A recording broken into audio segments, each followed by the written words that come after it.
All right. There we go. All right, guys. Wait for you guys to pile in here. But Mr. G is now live. Finally. He's finally live. Sorry that I couldn't make the 11 o'clock time today. My mom needed some help grocery shopping today, and with her being physically disabled, I thought it was important that I, as her son, go help her grocery shop as she was running low on her own supplies while she's quarantining herself. So I felt it prudent that I help assist her with that. So I apologize not being able to make that time, but it was a good lesson to my students that even when you're an adult, if your parents are in need of your assistance, it's always good to be a good kid, still be a good kid and go assist your parents even when you're an adult, because you never know all the times that they've helped you. Sometimes it's good to kind of pay it forward and help them out since they helped raise you. So that's what I was doing, being a good son, helping my mom today. I missed the sun though. No sunshine today as of yet. A lot of rain. Well, not as much rain as we got a few weeks ago, but it's damp and sprinkling. I don't know about you guys. I'm not very big on that weather. It doesn't make me feel that great. I kind of like the sun because at least if there's like, if in my mind that's at least like, well, there's at least one good thing about today. The sun came out today. That very rare thing, that great big fireball in the sky, it decided to come out today. So I hope it comes back either by the end of the day today or sometime tomorrow. That'd be awesome if the sun would come out. That'd be great. So I guess without further ado, we can pick up with Spy Ski School. I think where we left off yesterday, Ben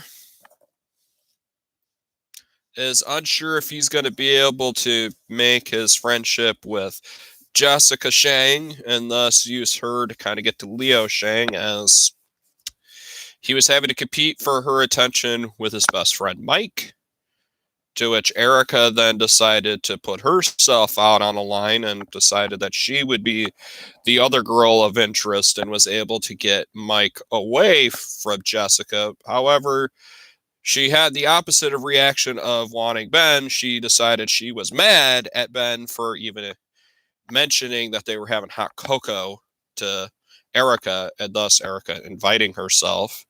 And Leo Shang made it very clear that Jessica can't have any friends at the hotel, which is kind of weird considering it's a very nice hotel with 5 floors and it's all empty with the exception of a few of the staff and Leo Shang and his daughter Jessica and their bodyguards. And those are the only people that are being allowed in the hotel, which is really weird. Ben, in his interaction with Leo, noticed that Leo was wearing a button-up shirt under a ski parka. And based on what he saw from everyone else that was skiing on the mountain, you don't wear a nice button-up business shirt like that when you're going skiing. When he confronted Cyrus about it, Cyrus did not think very highly of this suspicion because he said, well, we knew he was in the helicopter. He made the usual stops like he was, helicopter skiing. So you don't have a whole lot there to make a judgment that, he's up to something. He may be up to something, but we have no proof.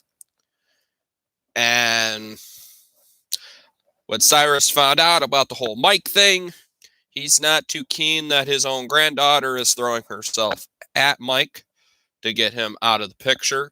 It basically told Ben that, he needs to get this mission back on track.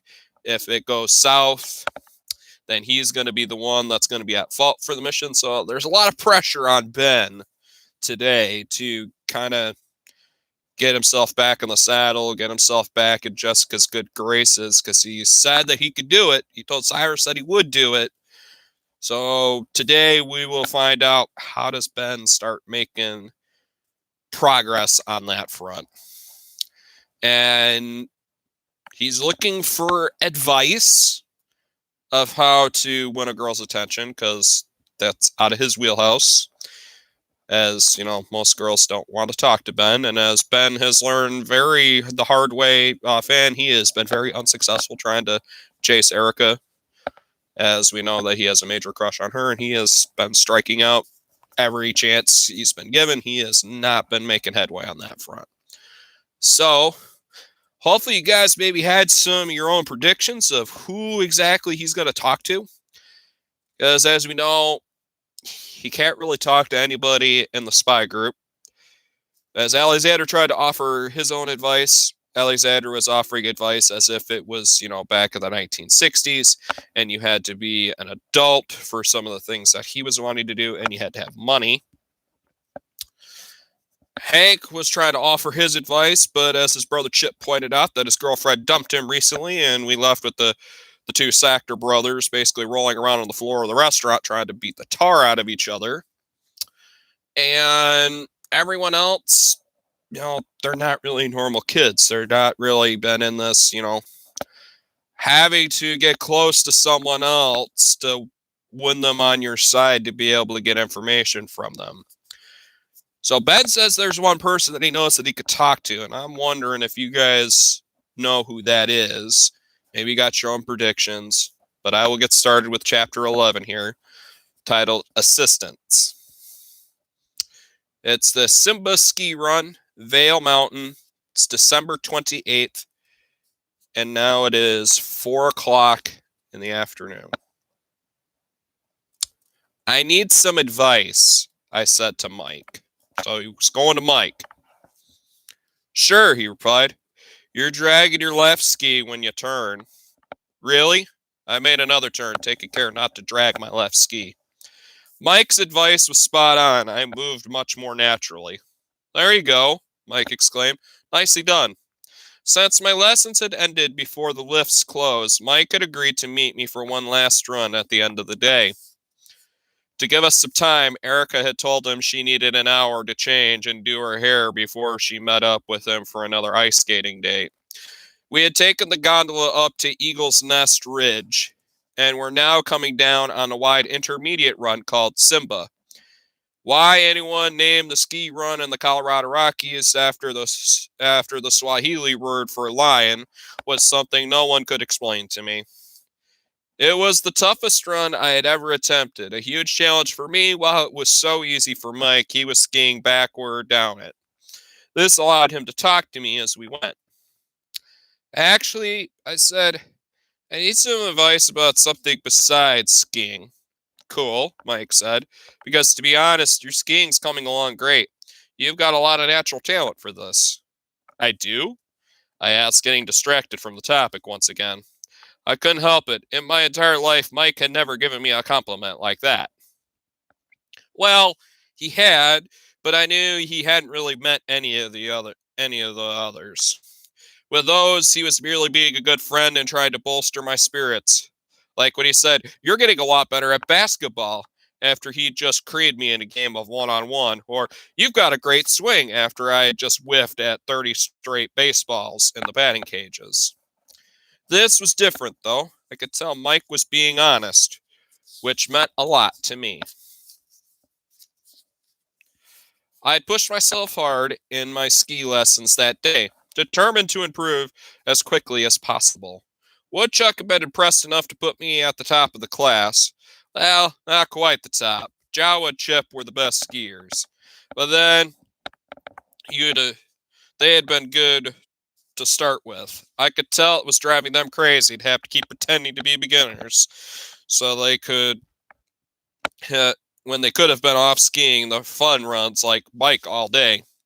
I'd gone from the beginner's wedge turn, known as making a piece of pizza, because of the angle you form with your skis, to the more advanced turn where I kept my skis parallel to each other, known as making French fries.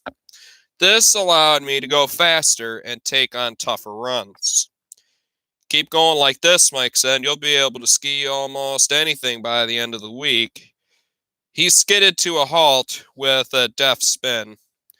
I stopped right next to him, We were now perched at the lip where the run got steeper.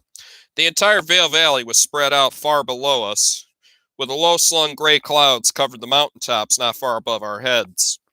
It looked like someone had installed a ceiling over the earth. Looks like snow, Mike said eagerly. I heard we might get 12 inches tonight. Is that good?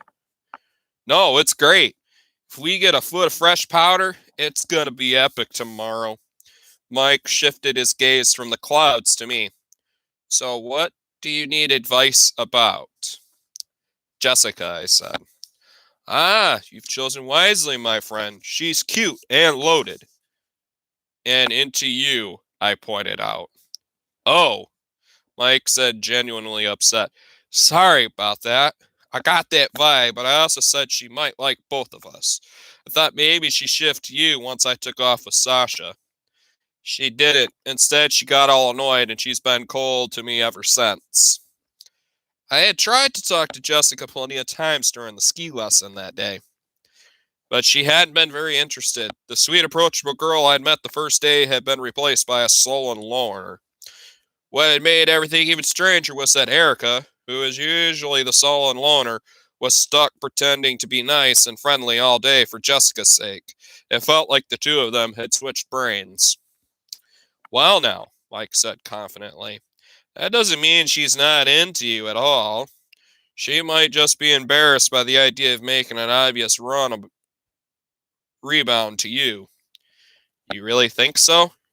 She was awfully friendly to you at first, right? When I found you two in the gondola, it looked like you were getting along great.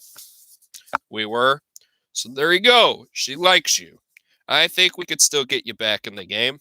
You do? That's awesome. Thanks. And I only need one thing from you in return. Oh, I said, growing concerned. I assumed Mike wanted my help getting closer to Erica in some way, and I was going to have to give it, no matter how much I didn't want it. What is it? I asked. Mike raised his ski goggles and fixed me with a hard stare. Tell me the truth about this school you're going to. This caught me completely by surprise so badly I pulled away from Mike, lost my balance, and fell on my butt, which then made it very hard to pretend like nothing was wrong. I gave it my best shot anyway. What are you talking about? You said you were coming out here on a class trip. So, where's your class? They're all in different lessons from me. Oh, come on, Mike snapped. Give it a rest, will you? I am not an idiot. I know that. Then stop treating me like one. You're not out here doing snowpack research. I want to know what's really going on. And don't give me that garbage about you being a human guinea pig. You were the one who guessed I was a human guinea pig, I pointed out. Yeah, that's why I know it's garbage, and you actually played along. No one would ever willingly admit to being a human guinea pig, not unless they were trying to cover up something else that they couldn't admit. That's not true, I said, struggling to get back to my feet. You're training to be a spy, aren't you? Mike asked. Caught me off guard again. I promptly fell over again. This time I made a valiant attempt to cover my surprise, laughing that this was the funniest thing I had ever heard. Come on, Mike. That's crazy. You said it yourself the other day. I'd be the worst spy of all time. I was trying to get a rise out of you so you'd admit the truth. I looked around the ski run nervously, worried someone else might be listening in on our conversation. Luckily, it was late in the afternoon and most of the other skiers had already gone in for the day. Those still out on the slopes were a good distance away and focused on getting down the mountain. Being a spy explains everything, Mike continued, ticking the things off of his gloved fingers. Your strange behavior, the commandos around your school. How could you beat up Trey Patterson and 3 other guys? Plus, when I told a bunch of cute girls that you were training to be a spy, you denied it. How on earth does that prove that I am a spy? I asked. The only reason a 13-year-old boy would deny he was training to be a spy in front of 3 cute girls is if he was actually training to be a spy. Anyone else would have totally lied about it. I'm not training to be a spy, I said. There, Mike cried. You're doing it again. I struggled back to my feet again. If you're going to take my denial of training of spy school as proof that I'm actually trained to be a spy, then if I say I'm trained to be a spy, won't that prove that I am not training to be a spy?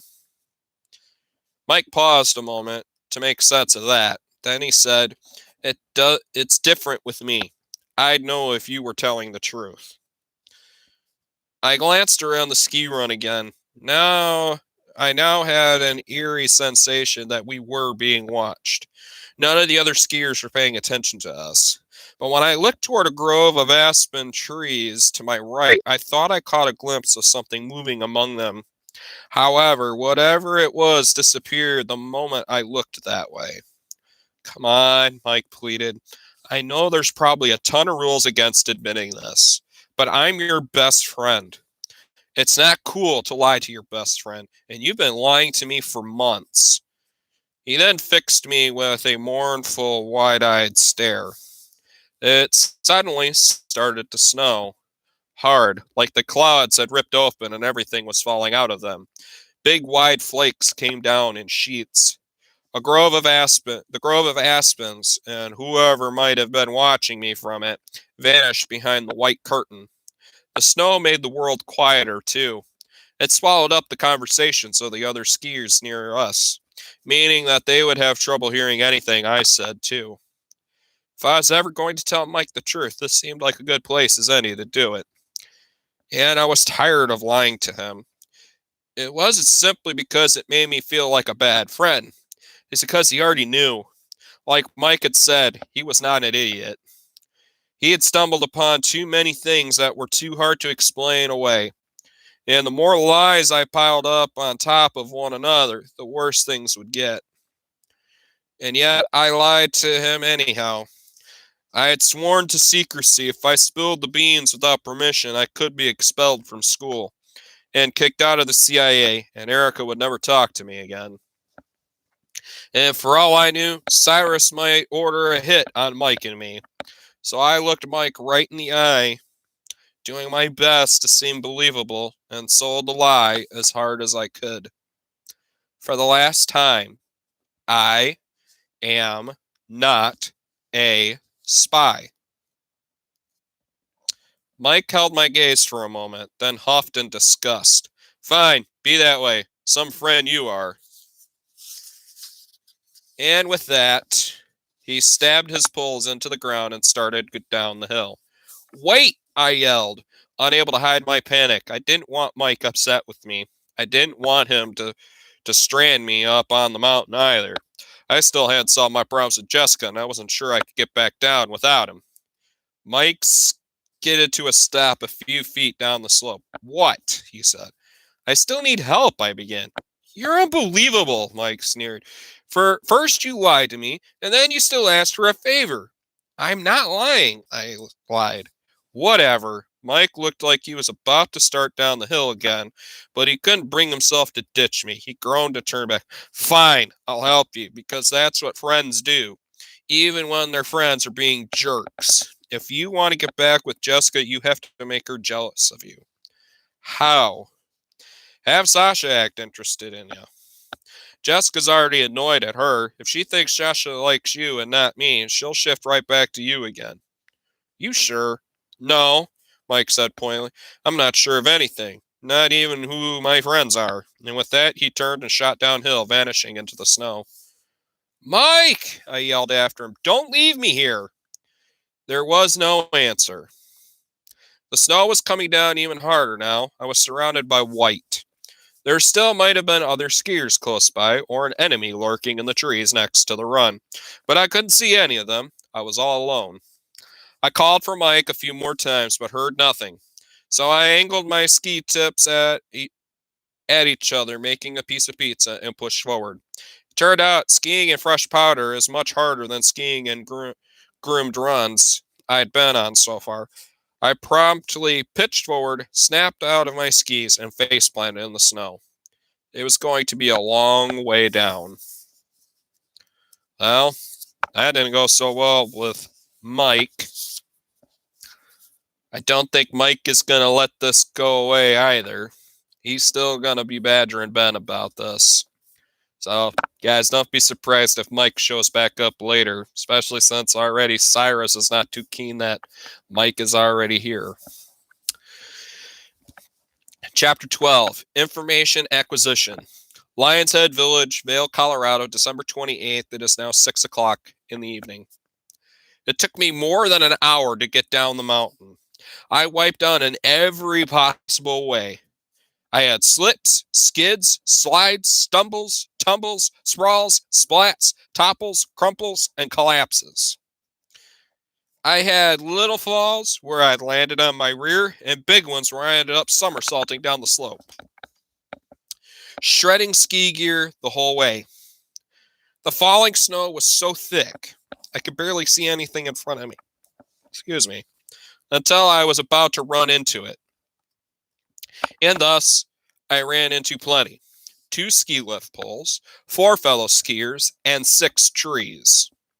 At one point, I somehow veered onto a mogul run, which was so difficult to traverse, it seemed as though Spider might have designed it. Instead of being nice and smooth, it was full of tiny hills. It was like trying to ski over a herd of Galapagos tortoises. I fell over and over and over again.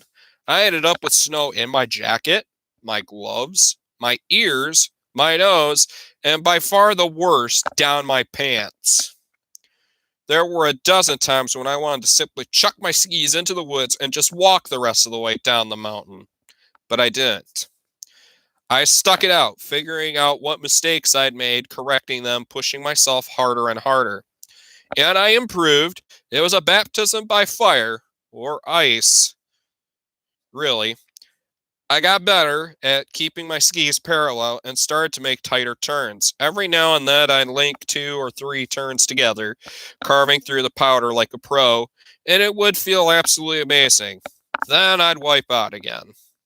I got back up every time, though. By the time I finally made it back to the base of the mountain, I was significantly better skier than I'd been when I'd gone up. I was also significantly colder, wetter, and more exhausted skier. I staggered into the ski rental store to store my equipment for the night, wanting only to get back to the motel to take a hot shower and crawl into bed. Erica had other plans, though. She ambushed me the moment I exited the ski storage area and said, "Come with me, I need your help." "Doing what?" "What do you think?" "Investigating." "I thought you might need to meet up with Mike today." "This is more important." I texted him to say I had a headache. We walked through the wide pedestrian concourse of the Lion's Head Village, which were almost empty. The snow had chased everyone inside, except for a few kids who had come out to have snowball fights. Erica led me away from the Arabella into an area devoted to shopping. Strangely, every store seemed to sell either ski equipment or t-shirts, as though there was nothing else to buy in the entire world. "Where are we going?" I asked, to get some answers. Speaking of which, was Mike any help? "I think so." For now, I decided to have to leave out the part where Mike had figured out I was a spy. He said that if I wanted to win Jessica back over, you need to pretend as though you really like me in front of her. Erica gave me a sidelong glance. "I'll bet." He did, I swear. He says that once Jessica sees that you like me, that will make her interested in me again. If Jessica doesn't like you now, why would she like you more when she realizes that I'm interested in you? Because she did like me before, but then she liked Mike. Only Mike liked you instead of her, which is why she doesn't like you. So now if she thinks that you like me, she'll want to make me like her again to get even with you for making Mike like you instead of her. Erica shook her head, dumbstruck. The mind of a teenage girl is the most complicated thing I have ever encountered, and I know how to defuse a nuclear bomb. You are a teenage girl, I pointed out. So I've heard. Here we are. Erica stopped, stopped in a small public square and pointed to a doorway wedged between two ski equipment shops. The name on the door said Epic Heliski. Erica yanked me toward it. I dug my heels in, or at least I tried to. The ground was so slippery with new snow, and Erica ended up dragging me across the pavement. Hold on, I said. This is the company Leo Shang used. Yes. So you want to find out where he went in the helicopter yesterday? Yes. Why don't you think we ought to have a plan first? I do have a plan. Is it a plan where you create a diversion by knocking me over or shoving me down a flight of stairs or something else painful? Like that while you break in and hack a computer?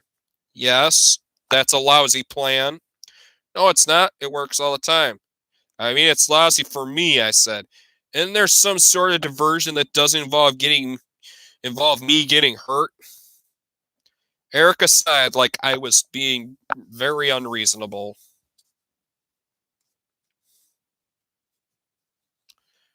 Let's see, where did I leave? Fine, she said, but I'm going to need you to cry. Why? I need you to pretend that you're a lost, scared kid. And while they're diverted with that, I'll hack the computers. This didn't sound much better than the previous one. Erica, I'm not 6 years old. I'm 13. Yeah, but you can act younger. And a crying kid is a crying kid. Now, can you fake tears, or do you need me to hurt you? I can fake them, I said quickly. Erica was the school expert for producing pain. Before I could protest anymore, she yanked me through the door into the epic heliskiing. Even though heliskiing was expensive, it didn't look like much money had been spent on decorating the offices. A long, dingy hallway led between the ski shops toward a room tucked behind them. The walls had ancient wood paneling, and the floor was cement. And though there was lots of framed photos of people going heliskiing, they were all dusty and hanging askew. I could hear a male voice on the phone at the far end of the hall selling the experience. Dude, you don't even have to come here. We'll pick you up at your hotel and take you right to the helipad. Start crying, Erica whispered to me in a way that it indicated that she'd make me cry if I didn't obey her. I did my best, snuffling quietly. Erica frowned, unimpressed. I need major crying, like kid who's lost and frightened, not a kid who just bit his lip. I gave another shot, bawling loudly. The guy on the phone in the office paused and said, hold on, he said. Erica morphed from her normal cold self. Help us. We entered the main office. If anything, it was less impressive than the entry hall had been. Apparently, most of the clients never visited the offices of Epic Heliski. Most of the room was used for storage. The walls were lined with high-performance skis and boots. All was a single desk piled high with medical release forms. A guy who looked like he'd barely graduated high school sat at it, a phone cupped to his ear, gaping at us as if he wasn't used to seeing people there. He wore an official Epic Heliski parka with the name patch that said Sledge. There was a vacancy in his gaze that indicated he wasn't the brains of the operation. Hey guys, he said, something wrong? Erica gave me a hard stare, indicating me it was time for me to start playing my role. I lost my mommy, I bawled. I found him wandering by the gondola, Erica told Sledge, speaking as though she were 15 years older than me rather than being merely 2.5. I'd have called his mom myself, but the battery on my phone died. Oh man, that stinks, Sledge said. I hate when my phone dies. It was evident that Sledge found Erica attractive, and that he was far more interested in trying to connect with her than he was trying to help me. Could we use your phone? Erica asked. Yeah, sure. Sledge returned his attention to his call and said, Can I ring you back in a few? Thanks. And then he hung up and started to hand the phone to Erica, although he got distracted by me. So, how long are you in town for? I was forced to kick things up a notch to get him back on track. I started crying even harder and making a scene. I want my mommy! I want my mommy! Sledge turned back to me, making a show of being cool for Erica. Don't worry, little dude, he said. We'll find her. How old are you? 9, I said, hoping that wasn't too much of a lie. Apparently was. 9, Sledge said. You look pretty old for 9. He's obviously has some sort of gland problem, Erica whispered to him. Don't rub it in. He's upset enough as it is. Oh, Sledge said, worried he'd just made an awful mistake. Do you know your mom's phone number? Erica asked me. Behind Sledge's back, she nodded, indicating what my answer should be. I sniffled. And then I rattled off a phone number I knew wouldn't be answered by a person. One of the perks of being extremely gifted in math is that I never forget a phone number, like the information line for the Smithsonian's National Air and Space Museum. Erica took the phone from Sledge and dialed it and let it ring until the automated voice came on. She allowed Sledge to overhear just a second of this, enough to recognize it was a recorded message rather than a human being, then hung up. She's not answering, Erica told me. No, I cried, and then I pretended like I was on the verge of a completely freaking out, whimpering and hyperventilating. Sledge stepped away from me warily as though I might explode.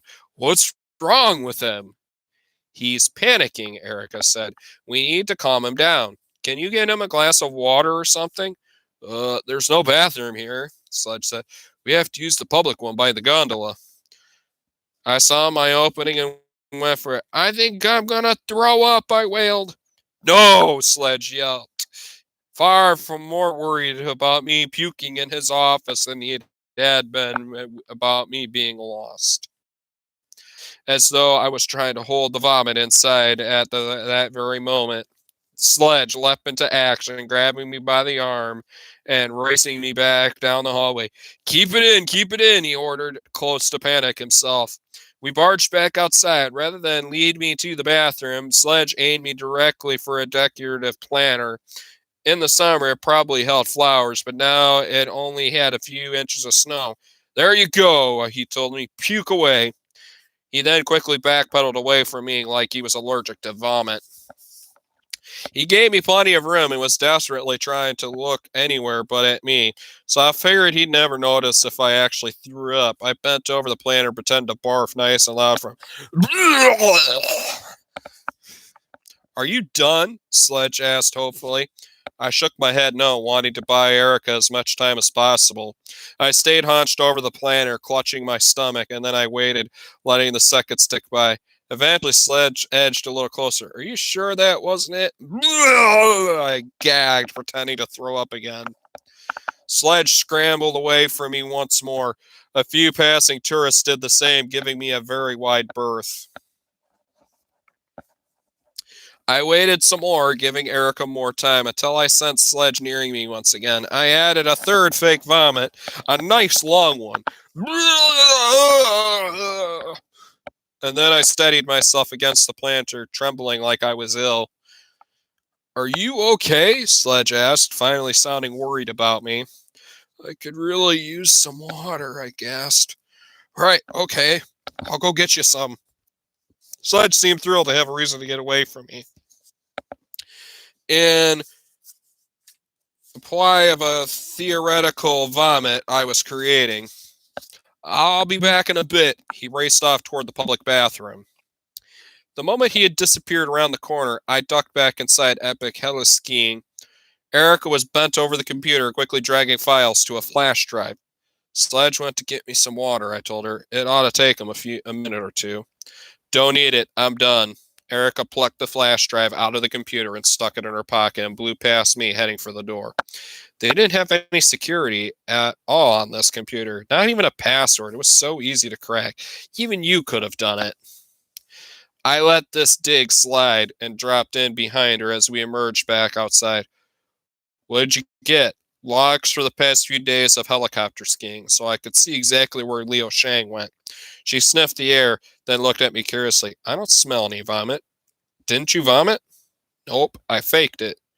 Did a heck of a job. I could hear you all the way inside. It sounded like you were puking out your own intestines. Thanks. Erica didn't compliment me much, so I was willing to take whatever I could get. She led me across the public square in the opposite direction. Sledge had gone, and we slipped into yet another ski equipment store where we had hunkered down between some racks of winter jackets. Erica pulled out a small computer from her pocket. I'd seen her father use a similar one once before. It looked like an amped up mobile phone. Erica jacked the flash drive into it and brought up the data that she swiped. It appeared to be several long columns of numbers, each with times next to them. I smiled. I wasn't particularly good with most spy things like fighting or shooting, but I was great with numbers. Those are coordinates. Exactly. Erica unzipped her parka, revealing that she was now wearing one of the high-tech black vests from Epic Hella Skiing. This is a backcountry skiing vest. It was has a built-in GPS tracking it. You stole it? I said, a little too loud. I commandeered it, Erica corrected. It's evidence. When hella skiers go into the backcountry, there's serious avalanche danger. This vest has built-in protection against those, but should all that fail and someone end up buried, the GPS will lead rescuers to them. When Epic Hella Skiing is out there, their clients wear these at all times, and they always have the GPS on. She pointed to the columns of coordinates. The numbers change slightly every few seconds, though only by a fraction of a decimal point. As you can see, the GPS is incredibly accurate, pinpointing the location of each skier down to the inch throughout the entire day. Out the window, I saw a sledge returning with a cup of water for me. He paused in the public square where he had left me and looked around. He seemed quite relieved that I was no longer there for him to deal with. He drank the water himself and headed back into the office. Erica pointed to the last column of coordinates. Now the helicopter also has a GPS unit, so if it crashes, rescuers can find it. This is the data from the hella skiing trip 5 days ago, and you can see that the coordinates from the helicopter match those of the skiers when the skiers are in the helicopter, but different when the skiers are actually skiing. Yes, I agreed. When did you learn all this about the helicopter skiing? The other night, after I learned that Leo Shang was doing it, I spent a few hours familiarizing myself with the sport. Research it, very important in our line of work. Erica brought up another screen full of coordinates. Now, these are from yesterday, the day you saw Leo Shang wearing a button-down shirt. Notice anything interesting about them? I stared at the screen as Erica scrolled through the numbers. It didn't take long to notice what she meant. The coordinates for the skiers on the helicopter are exactly the same. Exactly. You were right. Leo Shang didn't go helicopter skiing that day. He never got out of the helicopter. Instead, he used the chopper for something else. Some kind of reconnaissance, most likely. Even though there was a pilot from Epic flying it, why not? Shang could have bribed the pilot to do whatever he wanted, or maybe the pilot didn't even know what was going on. He might have figured he'd locked out in an easy day, giving some rich guy a sightseeing tour instead of chasing skiers around. So, what do we do now? I asked. Tell your grandfather? For starters, Erica flipped the computer off and stuffed it into her pocket. Plus, it looks like I'm going to be flirting with you heavily tomorrow. There's only 2 days left until Operation Golden Fist goes down. You need to get closer to Jessica Shang, and you need to do it fast. All right. So we will stop there for today, guys. Definitely, Leo Shang is up to something. He definitely used that helicopter that was not for the purpose that it was intended, for helicopter skiing. And now Erica has proof of that. So it's more to back up Ben's claim of, you don't wear a button-up shirt when you're going helicopter skiing. So with this evidence, they can now go to her grandfather, Cyrus, and be able to make that case. And Cyrus will probably be more inclined to believe it now because there is now further evidence to support it. But now Erica's now got to flirt like crazy with Ben, with the hope that Jessica will then immediately get jealous and will want to try to win Ben over to her. That way she can get back at Erica for stealing Mike from her. If you guys have any questions or comments, of course, you guys can leave them on our Class Dojo page that I will check with. If you guys want to talk to me about the book, I am more than welcome to have a conversation with you, especially since all I have to talk to are the people that I'm living with currently here on our shared apartment. So it's like, I'd love to be able to talk to you guys, talk to you about thoughts about the book. And like I said in the last few videos, once we have an education plan firmed up, I will share that with you families as soon as possible. As I said last week, the read alouds are going to be a big part of what I'm going to be doing. There'll be like some activities I'll ask the students to do along with the reading, a little bit of writing, a little bit of, self-creation, like that movie poster that I mentioned last week. I would still love to see if anybody has made one. That'd be kind of cool to see. So, kind of simple, fun activities is kind of what I'm thinking. I will learn more when I talk with our team at Laura Haviland, which should be happening in the next couple of days.